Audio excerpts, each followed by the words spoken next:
alteração de fachada é o recordista de demanda judicial nos condomínios. A alteração de fachada é uma das questões mais polêmicas que a gente tem na vida do condomínio. Primeiro, para definir o que é fachada. A alteração de fachada é algo grave, é alguma coisa que agride a fachada do condomínio, de forma que alguém da rua olha para o prédio e consegue identificar aquela alteração, que mexe com o padrão arquitetônico do empreendimento. Isso é alteração de fachada.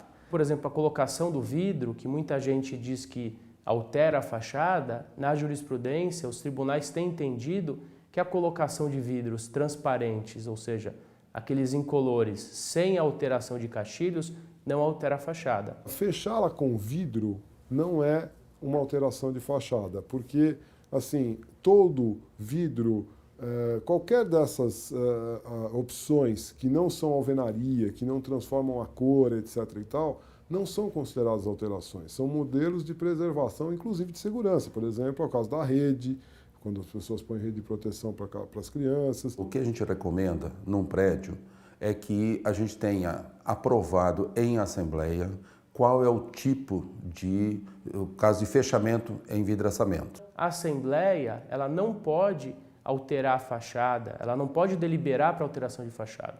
O Código Civil é claro, é defeso a qualquer condômino alterar a fachada, ou seja, é proibido alterar a fachada. Para que isso ocorra, precisa de uma aprovação unânime dos condôminos, não são daqueles que estão na assembleia, são dos condôminos, da massa condominial. Hoje em dia, envidraçar a varanda e colocar depois uma cortina, tudo isso padronizado e definido em assembleia, não configura alteração de fachada. A Prefeitura de São Paulo autoriza numa boa, não fiscaliza os prédios por conta disso, não precisa ter 2/3, não precisa ter unanimidade, basta uma assembleia simples. Esse quórum dessa assembleia, para padronizar um fechamento, não considerando alteração de fachada, apenas a colocação de um vidro transparente, maioria simples. Mas a palavra de ordem é padronização nesses itens grandes. Vai envidraçar a varanda? Todo mundo com o mesmo projeto.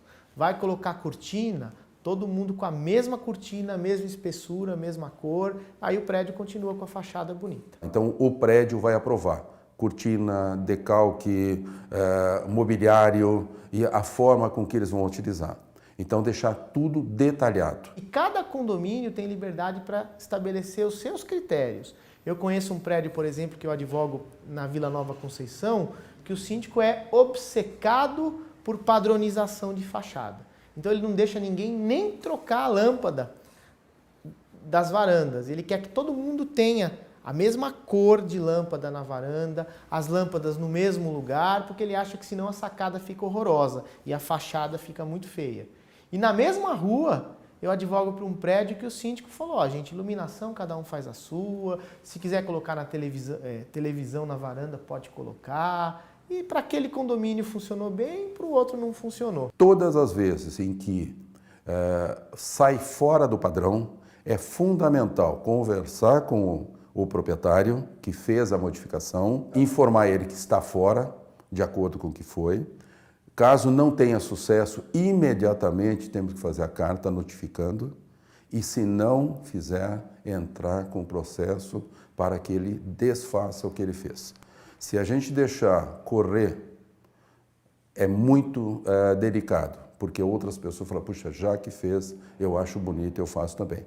Aquele condômino que colocar um vidro de cor diferente ou com uma esquadria diferente, esse sim está sujeito às penalidades e o condomínio pode sim adverti-lo, multá-lo e até compeli-lo a retirar o vidro ou a parte que estiver em desacordo com o que foi deliberado. Normalmente, uma ação judicial desse cunho, provado que o condômino alterou substancialmente a fachada, os juízes têm concedido uma liminar, ou seja, imediatamente o condômino tem que paralisar aquela obra e voltar ao estado natural. É um trâmite que pode perdurar aí por alguns anos. Por isso que é sempre mais interessante para o condomínio prevenir, orientar, aprovar, padronizar, do que depois correr atrás de reprimir o condômino infrator.